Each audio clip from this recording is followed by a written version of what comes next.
प्रिय भक्तों, हरे कृष्णा। आज हम सुनाने जा रहे हैं गीता प्रेस गोरखपुर से प्रकाशित सच्ची कथाएं। भक्तों, ये कथाएं बिल्कुल सच्ची हैं और जो मैं ये कथा सुनाने जा रही हूँ आप सबको, जड़िया माय का ओटला। यानी कि जैसे कि किसी किसी की मृत्यु हो गई थी तो उसकी जगह पे पूजा पाठ करना या उनका स्थान बना देना, समाधि बना देना, उसको ओटला भी कहते हैं।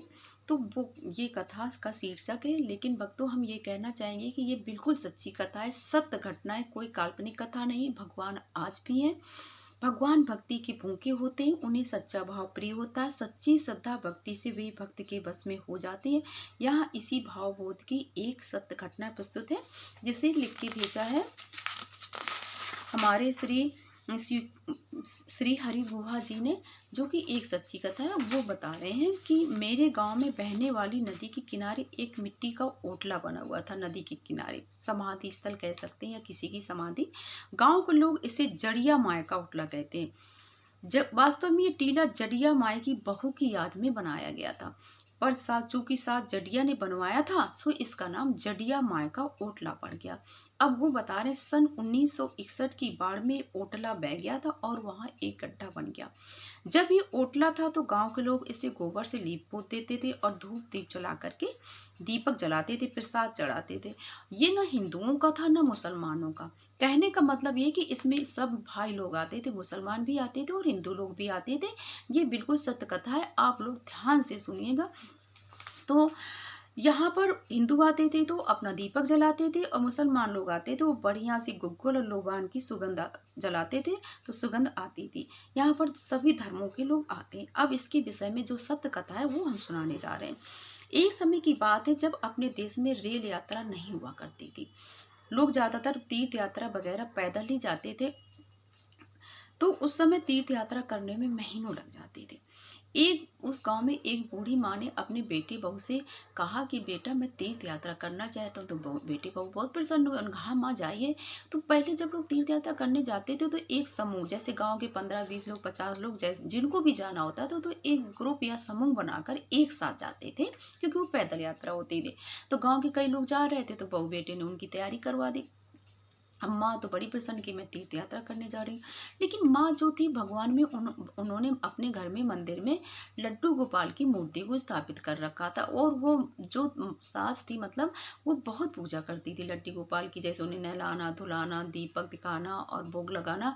तो उनको एक तरफ ये भी चिंता हो गई कि मैं तो चली जाऊंगी, लेकिन ऐसा ना हो कि मेरे जाने के बाद बहू मेरी लड्डू गोपाल की अच्छी से पूजा ना करे और ये अपने काम में व्यस्त रहेगी। बच्चे भी छोटे छोटे हैं, तो ऐसा ना इन्हें भोग ना लगाए, खाना ना खिलाए। तो इस तरह से सास को थोड़ा चिंता भी लग गई कि मैं क्या करूं। तो उसने अपनी बहू को बुलाया और वो करती सास ही पूजा थी। तो उसने बहू को समझाया कि बेटा, ऐसे ऐसे बाल मुकुंद की पूजा करना बेटा, मैं इनको रोज भोग लगाती हूँ, नहलाती धुलाती हूँ। तो और इस तरह से उसको समझाया। तो बहू ने कहा माँ आप जाइए, बाल मुकुंद की पूजा की जिम्मेदारी मेरी है और आप बिल्कुल निश्चिंत होकर के जाइए। तो अब जब सास यानी जड़िया सास चली गई, तो जड़िया की यात्रा चले जाने पर बहू ने क्या किया, बाल मुकुंद की पूजा की, उन्हें नहलाया धुलाया, सिंहासन पर बिठाया और उसके भोग लगाने के लिए जो घर में जो बना था वो सामने रखा, नैवेद्य बनाया। नहीं खाया, बाल मुकुंद मूर्ति के रूप में थे। उसने बहुत मनोहार की, प्रार्थना करी कि हे भगवान जी, हे बाल मुकुंद जी, आइए खाना खाइए। लेकिन वो तो नहीं खाए, वो सामने जैसे ही तैसे खाना रखा हुआ है। अब उसको बहू को चिंता लग गई कि मेरी सासू माँ जब लौट के आएंगी तो मुझे बहुत डांटेंगी, कहेंगी तुमने मेरे बाल मुकुंद को ख्याल ही नहीं रखा है, तो ऐसी वैसी। इस तरह से वो डर भी रही थी। अब उसको थोड़ा सा, जब बहुत देर तक बैठी रही मनाती रही तो नहीं खाए, तो अब बहू को थोड़ा सा क्रोध आ गया। उसने क्या किया, बोली देख रे बाल मुकुंदा, मुझे बहुत काम है, अभी भोजन लेकर मुझे खेत में जाना है। मेरे पास डोकरी यानी सास जी जैसा समय तो नहीं है कि मैं बैठकर तुम्हारी बस केवल पूजा पाठ ही करती रहूं। मुझे घर में काम करना है, बच्चे देखना है, केवल मैं खाना लेके तुम्हारे पास नहीं बैठूंगी। चुपचाप जैसा भोग रखा है वैसा खा ले, नहीं तो या तेरी डंडे से पिटाई करूंगी। वो ले आई डंडा ढूंढ के और बाल मुकुंद जी के सामने ऐसे उनको दिखाने लगी। कहा और बोली कि अगर तू नहीं खाएगा तो मेरी सास आएंगी तो मेरे को मारेगी, लाओ डंडा खाओ। अब तो बाल मुकुंद, अब भगवान भी डर गए। भगवान भी डर गए और वो चुपचाप आकर के भोग लगाने में अपनी खैरियत समझी और चुपचाप आकर के मूर्ति से प्रकट होकर के वो भोजन करने लगी। बहू बोली, ऐसे तुम पहले ही आ जाते तो मैं तुम्हें क्यों डंडा दिखाती, मैं तुम्हें क्यों डांटती। इस तरह से बहू बोली, चलो अब खा लो। अब ऐसा करो, मैं तुम्हें तैयार की देती हूँ, खाना तो तुमने खा लिया है ना, मैं तुम्हारे बाल काट दूँ, तुम्हारे सुंदर बना दूँ, अब तुम जाओ बाहर खेलो जाके और उनमें खेलो, मैं रोटी लेकर खेत में जा रही हूँ। बाल मुकुंद बाहर जाकर बच्चों में खेलने लगे और वो खेत चली गए। अब तो वह रोज का नियम हो गया। हाँ, अब बाल मुकुंद एक आवाज में आ जाते हैं, डंडे की जरूरत नहीं पड़ती थी। करीब 2 महीने बाद उनकी सास यानी जदिया माई तीर्थ यात्रा करके आई। अब जो तीर्थ यात्रा करने गई थी तो उनके पूरे मतलब मन में यही लगा रहा कि पता नहीं मेरी बहू ने खाना खिलाया होगा बाल मुकुंद को। कहने का मतलब वो तीर्थ यात्रा में थी लेकिन उनका मन पूरे अपने बाल मुकुंद यानी कृष्ण भगवान में लगा हुआ था। चिंता लगी रहती थी। सो उसने घर वापस आती सबसे पहले जाकर पूजा घर में देखा, बाल मुकुंद वहां नहीं थे सिंहासन में। बूढ़ी माँ जड़िया का मन धक से रह गया और विलाप करने लगी, अरे मेरी मूर्ख बहू ने पूजा करने के बदले बाल मुकुंद को कहीं बाहर फेंक दिया। हे भगवान, अब मैं कहाँ ढूंढूं। इतने में बहू खेत से वापस आ गई। उसे देखती जड़िया ने क्रोध में बहू से पूछा, अरे पूजा घर में बाल मुकुंद नहीं है, मैं तूने उन्हें वहां फेंक दिया, कहाँ फेंक दिया। बहू ने कहा, अरे माँ, मैं तो रोज बाल मुकुंद को खिला पिला करके बाहर खेलने भेज देती हूँ और फिर घर बंद करके खेत में चली जाती हूँ।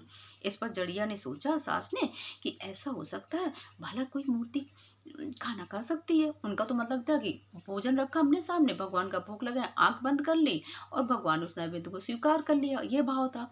अब बहू ने कभी सास को पूजा करते इस तरह से देखा नहीं था तो उसने सोचा कि भगवान जी तो रोज प्रकट होके खाते हैं, तो उसने कहा नहीं, मैं तो खिला के बाहर भेज देती हूँ। तो ऐसे सास सोच रही थी। इतने में बहू ने बाहर, अब सास बोली कहाँ बुलाओ, तो इतने में बहू ने बाहर निकल कर जोर से पुकारा, ओ बाल मुकुंदा, ओ बाल मुकुंदा, आ देखो मेरी माँ आ गई, सासू माँ आ गई हैं, तुम्हें बुला रही हैं। इतने में जड़िया क्या देखती कि बाल मुकुंद की धातु की चमचमाती मूर्ति यथास्थान पूजा घर में यानी सिंहासन में अपने आप आकर स्थापित हो गई। ये देखकर जड़िया के आश्चर्य का ठिकाना न रहा। उसके मुख से कंठ नहीं फूट रहे थे, मतलब आवाज नहीं निकल रही थी। वो रोने लगी और बोली, मैं मूर्ख, तीर्थ में जिसे ढूंढ रही थी वही तो मेरे घर में अनपढ़ बहू की गोद में खेलता है। मेरी बहू तो नंद रानी यशोदा है। अब तो वे अपनी बहू को साक्षात नंद रानी मानने कर आदर करने लगी। इस घटना के करीब 10 वर्ष बाद बहू की मृत्यु हो गई। कहने का मतलब सास के सामने ही बहू की मृत्यु हो गई।